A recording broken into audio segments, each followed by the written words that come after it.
ఈ కార్యక్రమానికి తిరిగి స్వాగతం.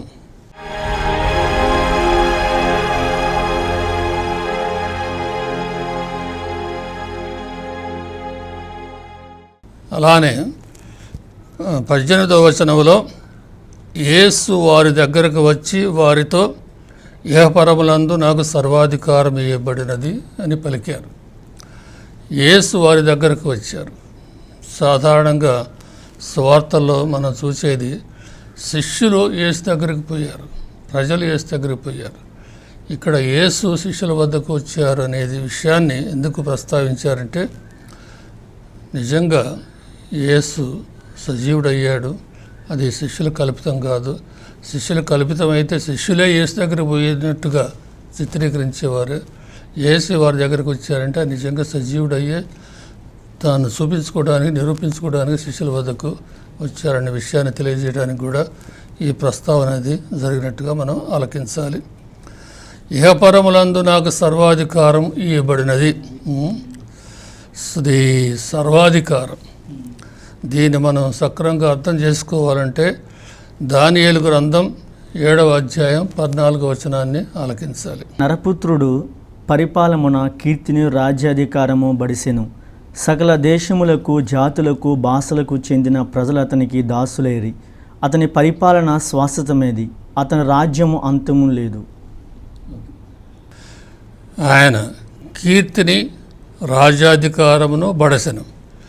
సకల దేశములకు, సకల జాతులకు, భాషలకు చెందిన ప్రజలు అతనికి దాసులైరి. అతని పరిపాలన శాశ్వతమైనది, అతని రాజ్యమునకు అంతము లేదు. ఈ ప్రవచనం ఇప్పుడు యేసునందు నెరవేరినట్లుగా మనం భావించాలి. అందుకే ఆ ప్రవచనాన్ని నెరవేరుస్తూ యేసు ఇహపరములందు నాకు సర్వాధికారం ఇవ్వబడినదని బోధిస్తున్నారు, తెలియజేస్తున్నారు అన్నమాట. ఆ సర్వాధికారం అనేది అన్ని విధాల కలిగేటువంటి అధికారం. అలానే సకల జాతి జనులకు మీరు వెళ్ళి సువార్త బోధించండి. ఇంతవరకు యూదులకు మాత్రమే బోధన జరిపారు, పాలస్తీనా దేశానికి మాత్రమే పరిమితం అయ్యారు. ఇప్పుడు ప్రపంచమంతటా వెళ్ళాలి, అన్ని జాతులకు మీరు బోధించాలని ప్రభు శిష్యులకు తెలియజేస్తున్నారు అన్నమాట. అలానే జ్ఞానస్నానం కేవలం బోధ మాత్రమే కాదు, జ్ఞానస్నానం ఇవ్వమని చెప్పారు. ధర్మశాస్త్రంలో ఏది రద్దు కాదు అని చెప్పి యేసు ప్రభు తెలియచేశారు. మరి ఇప్పుడు సున్నతిని ఎలా రద్దు చేసి జ్ఞానస్నానాన్ని ప్రవేశపెట్టారో కొద్దిగా వివరంగా తెలియచేస్తారు. మత్తయి సువార్తలో 5వ అధ్యాయంలో 17-18 వచనాల్లో ఏది రద్దు చేయనున్నారు కదా, మరి సున్నతిని ఎలా రద్దు చేశారని అడుగుతున్నారు కదా.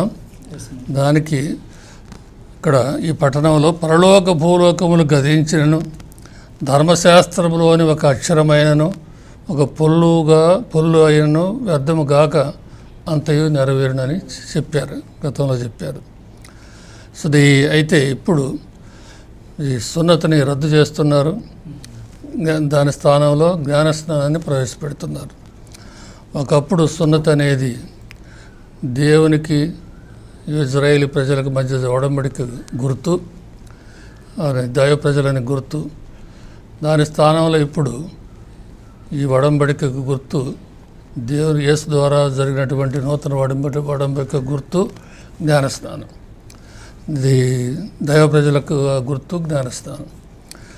అయితే పరలోక భూలోకములు గతించినను, ధర్మశాస్త్రంలోని ఒక అక్షరమైన పుల్లైన పోదన్నారు. ఒక విధంగా ఒక యుగం గతించిపోయింది అని మత్తయి సువార్తలో 27వ అధ్యాయంలో 51-53 వచనాల్లో మనం ఆలకిస్తున్నాం. అప్పుడు దేవాలయపు తెర పైనుండి క్రింది వరకు రెండుగా చినిగెను, భూమి కంపించెను, బండలు బ్రద్దలయ్యెను, సమాధులు తెరవబడెను, మరణించిన పరిశుద్ధులలో అనేకులు దేహములు లేపబడెను. యేసు పునరుత్థానము తర్వాత వారు సమాధుల నుండి బయటికి వచ్చి పవిత్ర నగరమున ప్రవేశించి అనేకులకు కనిపించిరి. ఈ సూచనలన్నీ కూడా ఒక యుగం గతించిపోయింది, మరొక యుగం ఆరంభించింది. కాబట్టి గతించిన యుగం ఇప్పుడు యేసు యుగం ఆరంభమైంది. ఇప్పుడు ధర్మశాస్త్రంలో ఈ సున్నతి అనేది రద్దు అయినప్పటికీ కూడా ధర్మశాస్త్రం అనే పునాది అంతే ఉంది. పునాది ఏమిటి? దేవునికి దైవ ప్రజల మధ్య జరిగినట్టు ఒడంబడిక. ఆ ఒడంబడిక అనేది ఇప్పుడు కూడా ఉంది. అదే ప్రభువు యేసు ద్వారా మనతో ఒడంబడిక జరుపుకున్నారు. దాని గుర్తు జ్ఞానస్నానం. సో అనగా ఈ జ్ఞానస్నానం అనేది మనకు ఆనాడు సున్నతి అనేది కేవలం మగవారికి సంబంధించిందే. జ్ఞానస్నానం అనేది అందరకు, మగ ఆడందరకు కూడా సంబంధించినది. ఆ విధంగా మన రద్దు అనేది పూర్తి రద్దు కాదు, ఒడంబడిక అనేది ఉంది. ఒడంబడికలో ఈ సూచనలు మారినాయి అన్నమాట. అది ఆ విధంగా మనం అర్థం చేసుకోవాలి. అలానే సర్వదా లోకాంత్యం వరకు సర్వదా మీతో ఉందని చెప్పారు. అనగా ఆదిలోనే దైవకుమారుని ఎమ్మానుయేలు అని చెప్పారు. ఎమ్మాలి అనగా దేవుడు మనతో ఉన్నాడని అర్థం. ఇప్పుడు చివరిలో కూడా నేను మీతో ఉన్నానని చెబుతున్నారు. ఎలా సువార్త ఆరంభమైందో చివరిలో కూడా అలానే దేవుడు మనతో ఉన్నాడు, నేను మీతో ఉన్నానని ప్రభు శిష్యులకు తెలియజేస్తున్నారు. ఈ విధంగా మనం ఈ పట్టణాన్ని ఆలకించిన తర్వాత ధ్యాన భాగానికి మనం కొద్దిగా ధ్యాన భాగంలో కొన్ని విషయాలు మనం పరిశీలించాలి.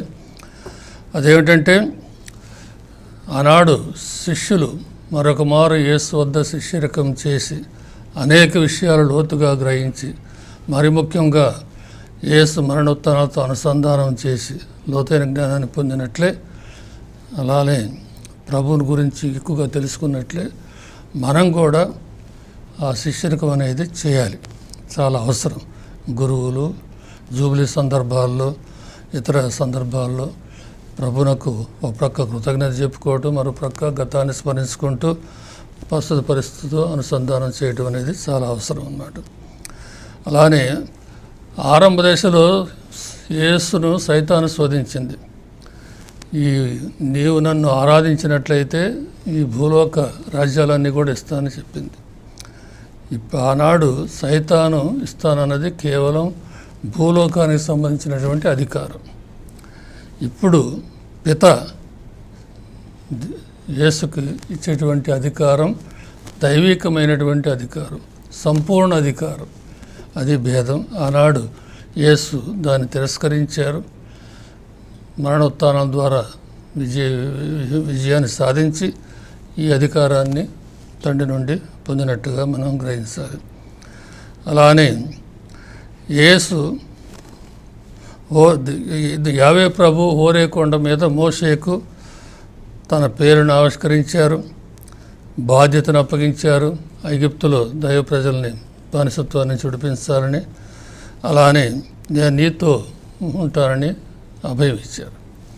అలానే ఇప్పుడు యేసు ఆ గలిలయ కొండ మీద శిష్యులతో తన అధికారాన్ని వారికి తెలియజేస్తూ ఆవిష్కరిస్తూ బాధ్యతను అప్పగిస్తున్నారు.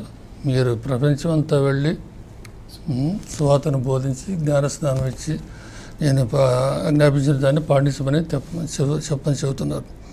అలానే ఆనాడు మోషేకు యావే ప్రభు నేను నీతో ఉంటానని అభయం ఇచ్చినట్లే ఇప్పుడు యేసు కూడా శిష్యులకు అలాంటి అభయాన్ని ఇస్తున్నట్టుగా మనం గ్రహించాలన్నమాట.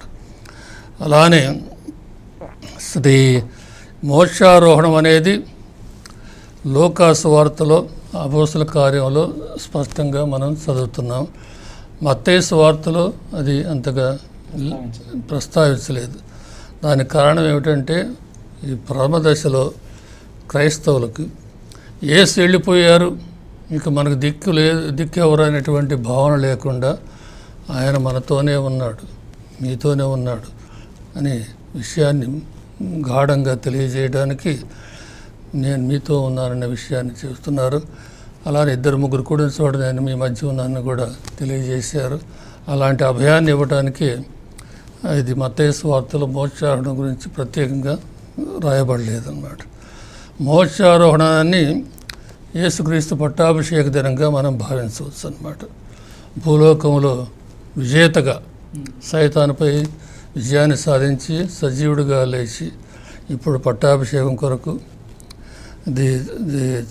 ఎదురు చూసినప్పుడు ఆ ప్రభు ఆయనకు సర్వాధికారాన్ని సింహాసనం మీద కూర్చోబెట్టి సర్వాధికారాన్ని ప్రసాదించినట్టుగా బైబిల్ గ్రంథంలో పలు చోట్ల చదువుతున్నాం. ఉదాహరణగా కొరింథీయులకు రాసినటువంటి మొదటి లేఖ 15వ అధ్యాయం 26 నుంచి 28 వచనాల్లో కూడా ఆలకిస్తున్నాను. అట్లానే మన విషయంలో కూడా ప్రభు మన బాధ్యతను సక్రమంగా నెరవేర్చి విజేతలుగా పరలోకపిత ముందు నిలవాలి. అప్పుడు ఆ ప్రభు మనకు కూడా ఆ బహుమానాన్ని ఆ కిరీటాన్ని ప్రసాదిస్తారు అని పౌలు గారు 2 తిమోతి 4వ అధ్యాయం 7-8 వచనాల్లో ఇలా చెబుతున్నారు. నేను మంచి పోరాటమును పోరాడితిని. తన పరిచర్యలో ఒక పోరాటం. నేను మంచి పోరాటమును పోరాడితిని, నా పరుగు పందెమును ముగించితిని, విశ్వాసమును నిలుపుకొంటిని, ఇప్పుడు నాకై పందె బహుమానం వేచి ఉన్నట్టుగా తెలియజేశారు అన్నమాట. ఆ విధంగా మనం కూడా ఆ పందె బహుమానం కొరకు వేచి ఉండాలి. మన కర్తవ్యాన్ని సక్రమంగా నెరవేర్చాలి. అందుకే ప్రభు మనతో ఉండి మనకు తన బలాన్ని ప్రసాదిస్తున్నారు. ఇప్పుడు మనం ప్రార్థన చేసుకుందాం. పరిశుద్ధుడైన తండ్రి ప్రభా, నాన్న యేసయ్య, ఎలాగనే ప్రభా నీ కుమారుడు ప్రభా ఈ లోకంలో శోధనలు అన్నీ జయించి నేను ప్రభా మరణించి 3 రోజులు లేచిన ప్రభా విజయం చేశాడు ప్రభా. అలాగే మా జీవితంలో వస్తున్న ప్రతి ఒక్క శోధనలు కూడా ప్రభా జయించే కృప మాకు దయచేయమని, నీ ఆత్మ అభిషేకం దయచేయమని యేసు నామమున అడుగుతున్నాం తండ్రి, ఆమేన్. ఆఖరి మెట్టు పరిచయది ఎలా మనం ఆచరణలో పెట్టాలనే విషయాన్ని చెప్పగలవా?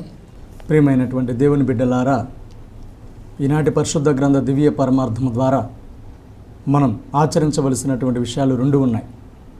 మొట్టమొదటిది, గురువులు మఠవాసులు ప్రతి సంవత్సరం 5-6 రోజుల పాటు వరకం చేస్తున్నారు.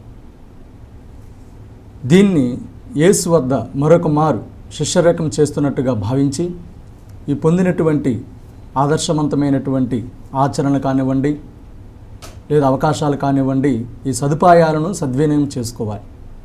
రెండవది, గురువులు మఠవాసులు ఏ విధంగా జూబిలీలు జరుపుకుంటున్నారు, అదేవిధంగా గృహస్థ క్రైస్తవులు కూడాను జూబిలీలు జరుపుకుంటున్నారు. దీనిని ఆ గృహస్థ క్రైస్తవులందరూ కూడా ఈ జూబిలీలు జరుపుకుంటున్నటువంటి ప్రతి ఒక్కరు యేసు వద్ద మరొక మారు శిష్యరకం చేస్తున్నట్లుగా భావించాలి. గత జీవితాన్ని ప్రస్తుత జీవితాన్ని పోల్చుకుంటూ అనుసంధానం చేసుకుంటూ ఆత్మ పరిశీలన చేసుకుంటూ ఏ విధంగా జీవిస్తున్నామో దాని విధంగా ప్రతి ఒక్కరము కూడా బలపరుచుకోవటానికి యేసు యొక్క నామములో పరిశీలన చేసుకోవాలి. Thank you. ఇప్పుడు వచ్చే వారం పెంతెకోస్తు పండుగ, పవిత్రాత్మ రాకడ పండుగ. ఆ పండుగకు సంబంధించినటువంటి సువార్త పఠనం యోహాను సువార్త 20వ అధ్యాయం 19 నుంచి 23 వచనాలు. దాన్ని వచ్చే వారం పరిశీలిద్దాం.